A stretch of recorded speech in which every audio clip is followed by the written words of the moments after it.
إن شاء الله النهاردة مكملين الجزء التاني من السلطات المنتشرة والمشهورة في المطاعم. هنعمل 4 أصناف من سلطات البيوري يعني المهروسة. يلا بينا نشوف هنعمل إيه. أول نوع عندي سلطة البطاطس البيوري أو ماتشا بوتيتو. أجيب البطاطس بضيف لها معلقة كبيرة من الملح برفعها على النار، وأول ما بتستوي معايا بصفيها كده في المصفى. طبعا المصفى دي صحية جدا للحرارة.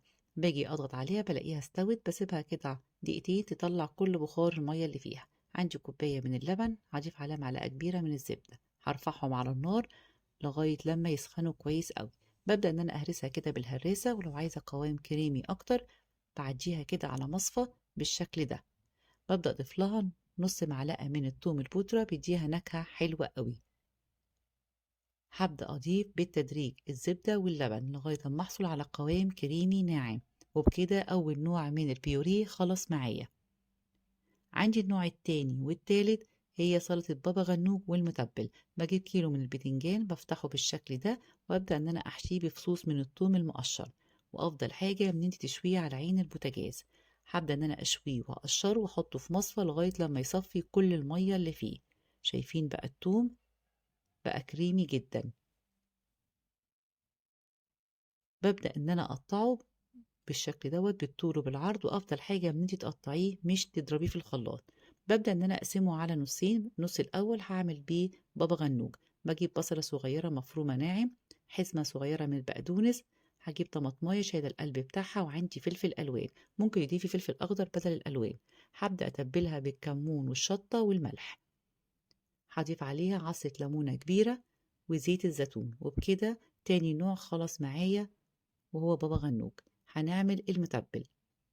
هجيب ربع كوباية من الطحينة، هضيف عليها زبدية صغيرة. هبدأ إن أنا أتبلها بالكمون والشطة والملح وعصرة ليمونة كبيرة وشوية من زيت الزيتون، وبكده خلاص معايا تالت نوع. لو بتضيفوا أي إضافات تانية اكتبولي في التعليقات. آخر نوع هنعمل سلطة الحمص البيوري. بجيب ربع كيلو من الحمص بنقعه من بالليل، وببدأ إن أنا أسويه أضغط عليه كده بلاقيه استوى.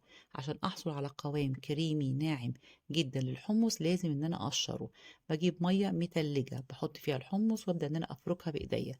هتلاقوا إن القشر بدأ إن هو يطوف كده على الوش، وطبعا لازم مية ساقعة، لو مية سخنة مش هيطوف معاكي. بجيب المصفى وبشيله بالشكل ده.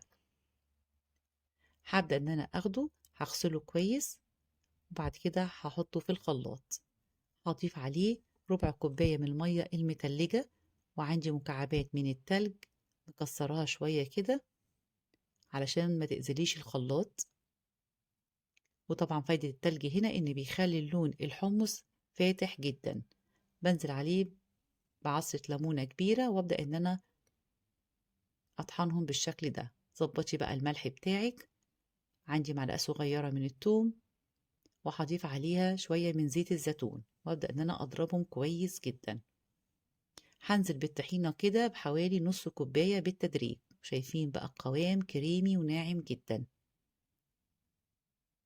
وادي اشكال السلطات. ولو عجبكم الفيديو منسوش الاشتراك في القناة وتفعيل الجرس وتعليق حلو علشان يوصلكوا كل جديد. ولو حابين اي انواع تانية من السلطات اكتبولي في التعليقات.